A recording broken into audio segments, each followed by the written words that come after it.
Good afternoon. We are at the Sandfort property. We're going to be completing a repairability test. We'll be on this back slope, which is south. We have this damaged shingle that we'll do the repairability test on. We'll see how it affects all of those surrounding shingles. I have all of the surrounding shingles boxed out. I'll give you an overview of all of those before we get started, showing you the current condition, and all of those surrounding shingles could possibly be damaged during the repairability test. So once we're all complete, we'll take another look and see those results. I'll be using a flat bar, roof snake, hammer, and putty knife.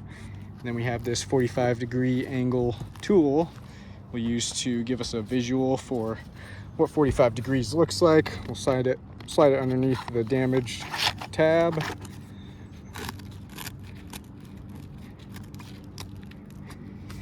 Then I'll give you some views of that.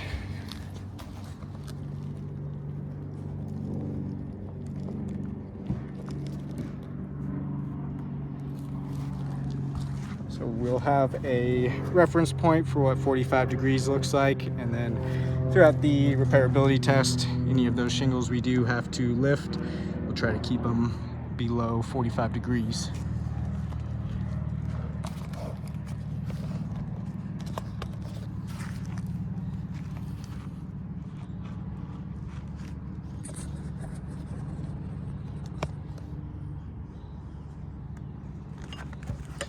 All right, we'll get started. Start by getting all of those shingles unsealed. We use the putty knife to unseal the top shingle.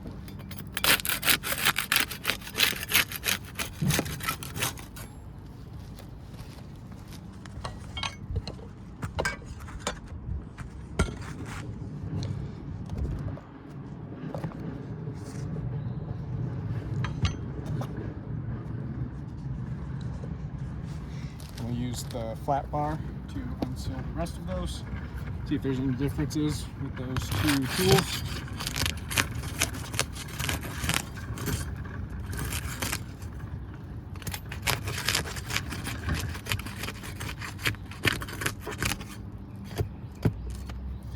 Now that we have all of those unsealed, we'll start removing those nails.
All right, got all of those nails out and that damaged shingle out. You can see some mat transfer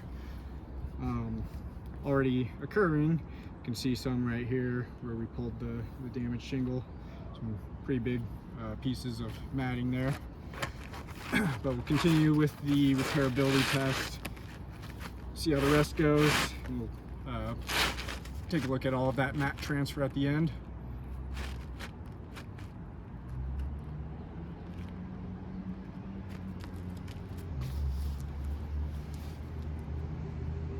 Okay, we got that new shingle in place.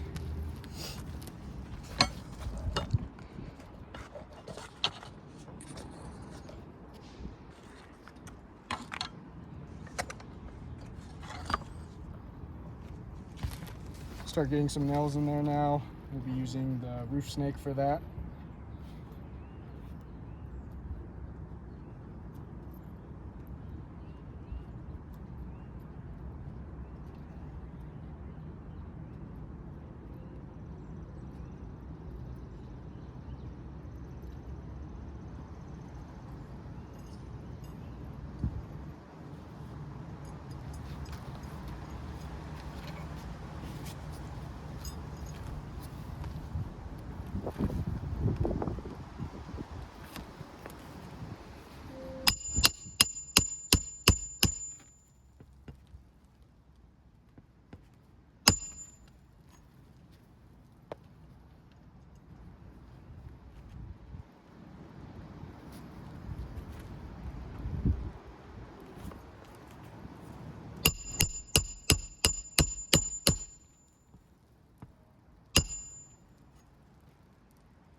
Alright, we're all complete with that repairability test.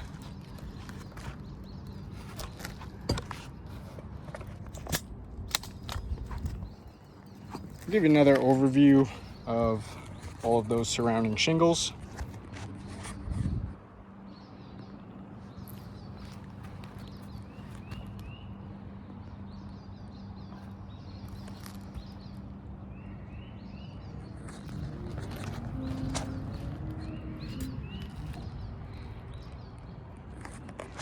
And we'll take a closer look at those tabs right above that new shingle. You can see stress fractures along these tabs here.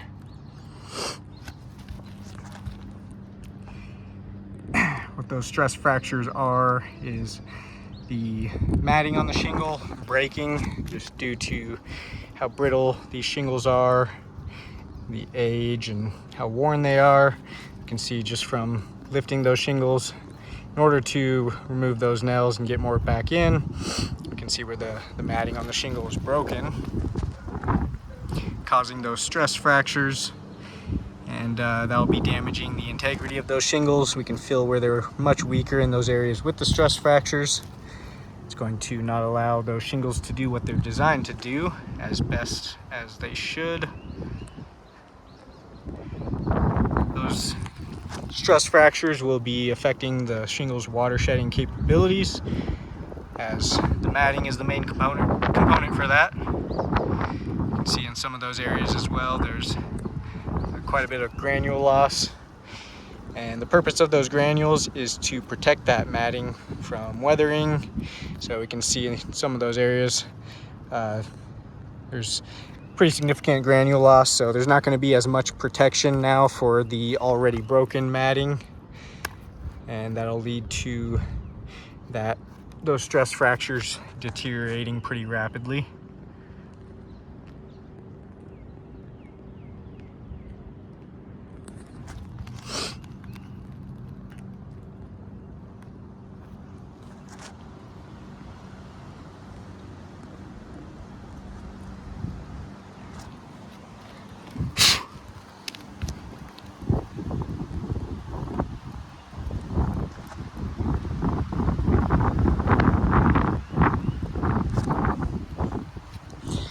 Give you some side views of these as well. You can see where that stress fracture is pretty easily from the side. There's kind of that sharp bend in the tab. Same thing up here.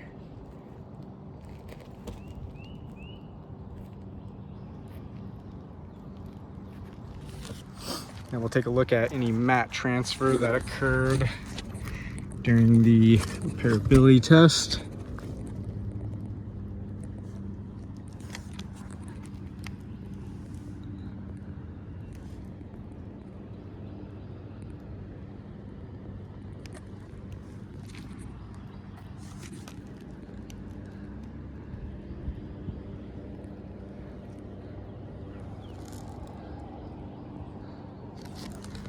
You can see some mat transfer along this one.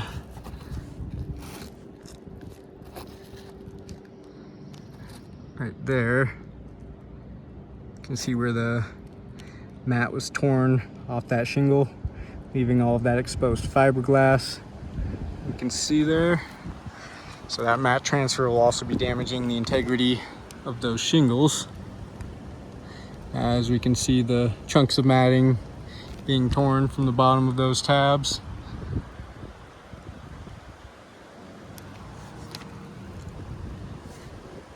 Real bad right there. You can see all of that exposed fiberglass from that mat transfer. Some more there.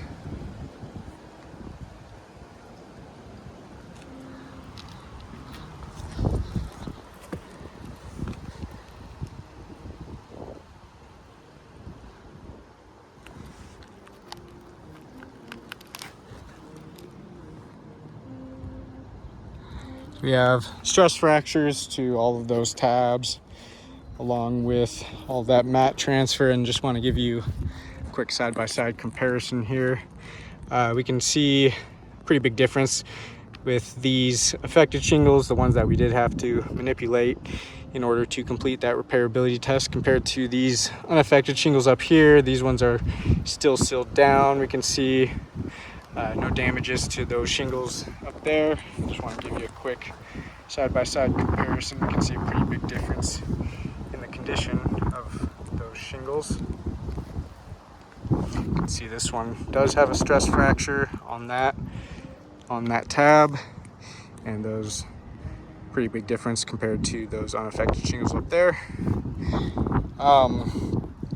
But we do have, we can see 3 additionally damaged shingles. We have 1 tab on shingle 5, and then shingle 6 and 8, all damaged with those stress fractures and mat transfer. And with those damages, that's going to be cause for potential water intrusion. So I do not believe repairs are feasible to this roof. We can see it's pretty widespread. Got another one right there. Got some more wind damage shingles up there as well. And so we can see what the results of repairs are going to be. This insured would be left with 3 additionally damaged shingles for each one of those wind damage shingles repaired, all with stress fractures and mat transfer. And then this insured will have potential leak hazards all over their roof, anywhere there's needing to be repairs completed. I do not believe that would be indemnification, leaving them with more damaged shingles than they previously had. So I do not believe this roof is repairable. We're going to want to point something out real quick here. So we can see once we're making repairs to this back slope, we're eventually going to reach this valley here, and we can see the shingles on the back slope here go underneath the shingles on this left slope. So in order to complete those repairs to the shingles on the back slope, these left slope shingles will have to be manipulated, most likely causing damage to those shingles as well, having to make repairs up from there. I just wanted to point out how this slope will also tie into some other slopes. But other than that, I do not believe the roof is repairable. I'll go ahead and chalk up all of those damages and get some better pictures of those. Thank you for your time.